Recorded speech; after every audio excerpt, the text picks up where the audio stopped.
Quiet Gaming makes really good videos. Definitely need to check that out. Oh, they're all super good. Yeah, that channel is great. If you haven't already, please peep. Yeah, he went over like what is it, commentary in a casual setting versus commentary in and he got like a lot of good interviews from a lot of different commentators. It wasn't just him talking the whole time. Yeah. It was getting a lot of different aspects, different voices in it. Yeah, just that like what to talk about in certain situations, how people have like certain tendencies. Like he got this really good clip from Sajam, how he just he's trained himself to just very naturally stop talking the moment somebody else starts talking, even if they're like cutting over him or they're just kind of like trying to interject in normal conversation. He just immediately just stops because he doesn't want to talk over anybody when he's actually doing commentary at a fighting game venue. It's a really important thing in commentary to, even if you don't have synergy with the guy, try to force synergy one way or another. So Sajam, he does a really good job. As you said, he stops talking immediately, like when anyone tries to interject on anything, because you need to actually, like, if you have two people talking over each other in any sense of the word, top 8, any kind of commentary type of situation, it's not going to sound good at all, right? So working together and learning that kind of synergy and like forcing yourself, like as you said there, he taught himself how to just stop. Basically, it's like one of the best things you can do for both commentators on end, because it stops the image of the other guy trying to interrupt you, and it stops you look like sounding like a cluttered mess with a bunch of people fucking talking at the same time, you know? Oh, there was one other really big thing that I mean, AceUhh, you probably have some good insight on this, like specifically when it comes to fighting game commentary, or not even fighting game commentary, but like even esports commentary, like StarCraft or Dota or League of Legends or whatever. Yeah. Where how much like how good does somebody need to be able to commentate? Like I'm sure that comes up a lot where people are just like, oh, this guy doesn't know what he's talking about. He's like platinum or something like that, or diamond. Like he's not even like super good. So like, why should he be commentating? I think that varies per game. You can be, I think personally, you could be a league caster as long as you know the move names. You understand how high level like gameplay works and how it's slow and stuff like that, and you know how to work with it. You can be any fucking rank. I mean, most league casters are gold. Yeah, exactly. Most league casters are gold. Freak's like the only one that's like diamond. And Jat was, but he's a coach now. Because he's like, yeah, I actually like know shit about the game, and I could be a coach. Yeah, so like, yeah, league is. I mean, like, and there's a difference between being able to understand and analyze something and having mechanical skill to being able to play a game.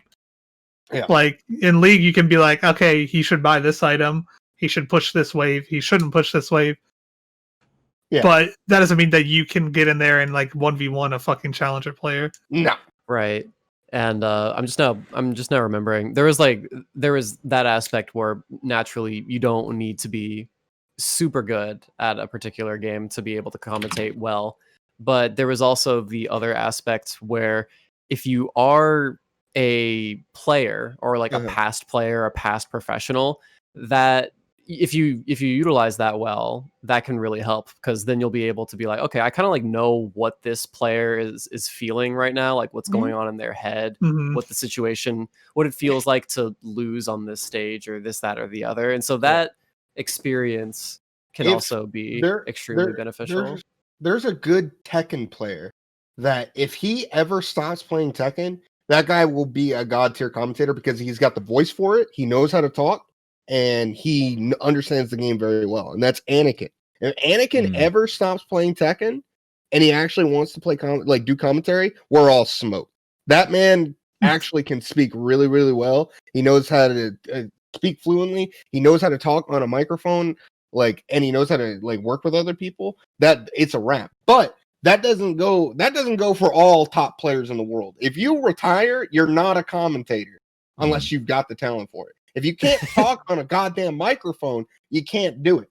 I have commentated with top players that can't talk on the mic, and it sucks. It's not fun for the commentator because one way or another, they either try way too fucking hard, and they sound like a goddamn Roblox character on the mic while they're talking, and it's generic and boring, or like they don't ever really talk much at all, and it's just like, bro, why are you here?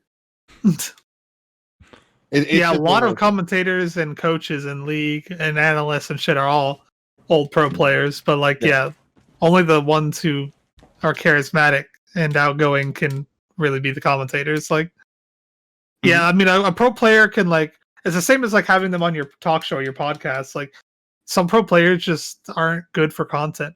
Even if they're really good at the game, they're just boring people, or they're not good at talking. Like, so no one wants to like, wow, I really like this player, and he's on like one of the best teams, but like this talk show was boring as fuck because this guy is just not an exciting person. Like, no, just be like that sometimes. Tekken commentator must be hard. Then there's 80 billion moves. You don't really need to know most of the moves. You have to know the big thing about commentary, especially when it comes to Tekken. You have to know what characters want to do, and you kind of blend that with how the player is playing, right? So if someone's playing Zafina, right, you have to know her key moves, like her down forward one, what's her stance is called. You know, you try to learn like some like the names of certain moves, because you say down forward one on stream, and the people that play Tekken understand that. The people that don't play Tekken or just watching don't understand that. So if they've got a cool fucking name, hey, say the name. That's way cooler than down forward one coming at you. Oh, he's playing extremely defensive. Look at the Korean backdash. Wow. You're not trying to do that. You're just trying to get, your main goal is when you're commentating, you're trying to appease the people that have never played the game before, that have maybe never tuned into a stream before, and you're trying to sell them on the game. All you are as a commentator is a seller that are trying to show off how fucking hype this shit that you're watching right now, how cool it is to be watching. But that doesn't go, you don't say all of the names for moves. All right. Like, in some aspects you don't want to. Sometimes it's too long or it's fucking lame. Like Jiren's level 3, lame as shit. I can't even remember. Hold on, let me try to figure out what that thing is called. Jiren move list DBFZ. There it is. That's what I want to see. Show me what it's called. Oh yeah, fucking his level 3 is called Blazing Magnetron. That's lame as shit. We call it Nuclear Flash on Tigran's stream because that's cooler. Nuclear Flash. Nuclear Flash, because he hits you with that backhand real quick, and then he fucking turns you in a goddamn mushroom cloud. It's cool as fuck. But yeah, and I don't know. It's also, for me personally, whenever I'm doing commentary for like Tekken or like for Northwest Majors, I'm usually the guy that's doing top 8 for Northwest, because most of the time it's not Namco sanctioned, and it's usually like a side thing on the tour. So most of the time I can actually get that job. So if I'm doing like Red Bull. If I'm doing Red Bull, most of the time they'll let me decide who my co-commentator is, because there's a Northwest Majors. I didn't get to choose who my co-commentator was, and that was a nightmare working with, because they didn't know how to do commentary. They didn't know how to flow on the mic. It's a big thing about commentary. It's an ebb and flow. When I'm working with I can work with Shib because we can crack jokes, we can have a good time, we know when to talk and when not to talk. When we're just shooting the shit and like commentating games, I can commentate with Shib all day. But if it's someone I'm either not friends with or I don't know very well, it's kind of difficult for me, because if they say some cringy shit on the mic, I'm actually cringing. It's not funny. It ain't good. I'm dying here. What if you were on the mic when Mike Z said that shit? I'd have been like, bro. Bro, you just ended your whole career, man. What are you doing?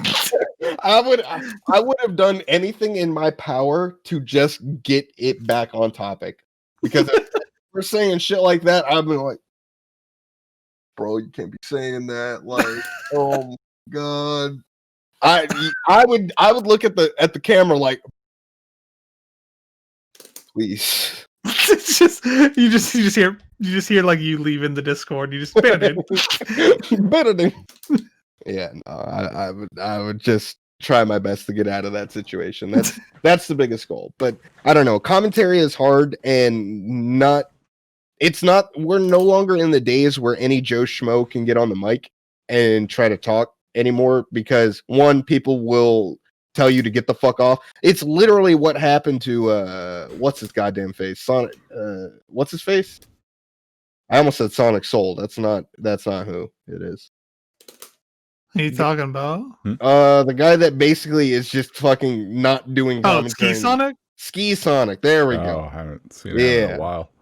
Yeah. Well, it's good reason, because no one on stream likes listening to him. No. And I know people that like working with him, like that, like super Ski nice, Sonic dude. stuff. I've started to impress Super nice guy. guy. Super nice guy. That's why I always felt bad when I would see him get up to the table and I'm like, fuck. God, dude. Is he gonna do the funny hat thing? Huh? Come on, go away. Like you're a very nice guy. He's an extremely go pick the sticks up. Put the mics down. Yeah, we'd all be better for it. There's a meme in the League community on like every major podcast or talk show, and whenever like they have a pro player on, and like most pro players don't trash talk, some of them will go off of.